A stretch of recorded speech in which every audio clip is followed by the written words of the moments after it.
everyone, welcome to my YouTube channel. This is Irina. I'm a teacher and historian, and if you're waiting tonight for St. Nicholas, let's talk a little bit about his friend known as Krampus.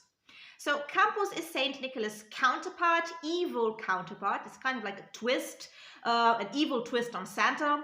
And he joins St. Nicholas in giving out gifts in the night between the 5th and the 6th December. He is a character well known in regions such as Bavaria, the Upper Palatinate, Austria, the Czech Republic, and pretty much all these territories that once belonged to the Austro-Hungarian Empire. He is also known in different areas as Krampel, Bartel, Teufel, from Teufel, which in German means devil. So it is this logic of black and white. Therefore, the good, represented by Saint Nick, has this evil twist known as Krampus. So St. Nicholas is big not only in the Germanic-speaking world. He is also big in a lot of other European countries. I am Romanian, and I also grew up with St. Nicholas, and I used to prepare my boots every time I was a child, in the hope that I would be given some candy. I still do it sometimes because it's hard to let go of the childish part of you. Whereas St. Nicholas does used to punish kids every once in a while, but in a mild way, by just leaving a rod in their boots, Krampus has his own special way of doing that. He beats kids with branches, and he also stuffs them into his sack. Afterwards, he tortures them, or feasts upon them, or drags them into the underworld. He is usually represented with a mangled face, so he has this demonic appearance, but at the same time he seems to be a little anthropomorphic, and he also has goat-like features. In fact, his name comes from a Middle High German word meaning claw. So like I said, he is specific for this area of Central Europe. There are towns with kind of like a medieval atmosphere, especially in the Austrian region, for example in Linz, where they organize parades. And these parades can be either Krampuslauf, with people dressing up with wooden masks and wearing cowbells, poking people with sticks. And on the other hand, we have Perchtenlauf, which is also kind of like a parade, but this time people tend to get dressed up in a pretty similar way in order to ward off winter ghosts. So it's pretty hard to draw a clear-cut distinction between all these creatures. As a matter of fact, there is one term which unifies them all, Pass. Their Pass refers to this gathering of demonic creatures in specific areas of Central Europe. Now, Krampus might have some kind of connection to Nordic paganism as well, but it is important to remember that folklore is extremely diverse and it evolves differently according to various cultural and historical contexts. So we do have in Sweden, for example, the Julbock, but it is just a goat coming to bring gifts for Christmas. And it is also a straw goat people used to erect in towns such as Gävle, and people also like to burn it down for some reason. And anyway, there are some creatures, or goats to be more specific, in Norse mythology that might or might not remind us of Krampus. I made a special video about this, about goats in Norse mythology. We have on the one hand Thor's goats, whom he eats and then resurrects the morning afterwards. And then we have the goat in Valhall, providing the warriors with never-ending mead. So this idea of horns somehow leads us into the direction of interpreting it as a cornucopia, as a symbol of abundance.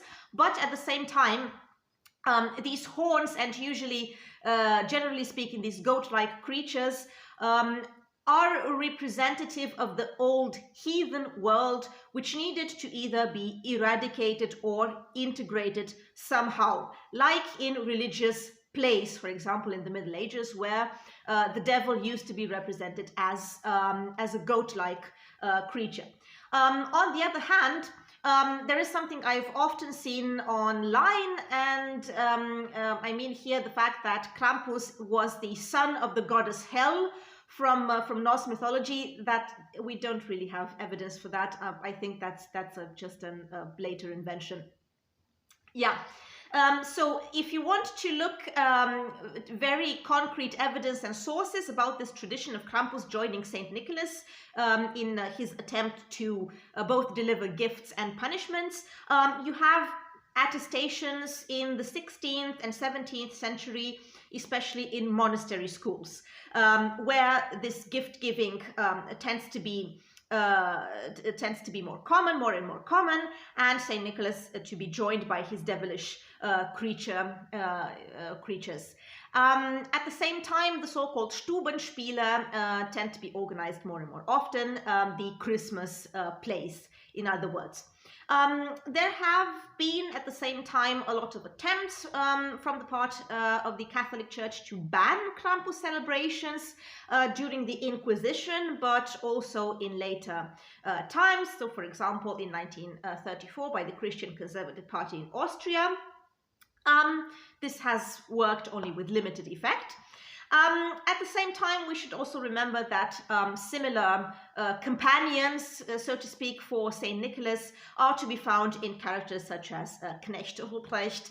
This is rather specific for the northern part of Germany, and we also have Belsnickle, also in some areas of Germany, as well as the very controversial Zwarte Piet, the Dark Peter from the Netherlands. All these creatures, so the horned devilish monster, remind us in the same time of other mythological, well-known mythological creatures from other parts of the world. So, for example, in Greek mythology we have satyrs and fauns.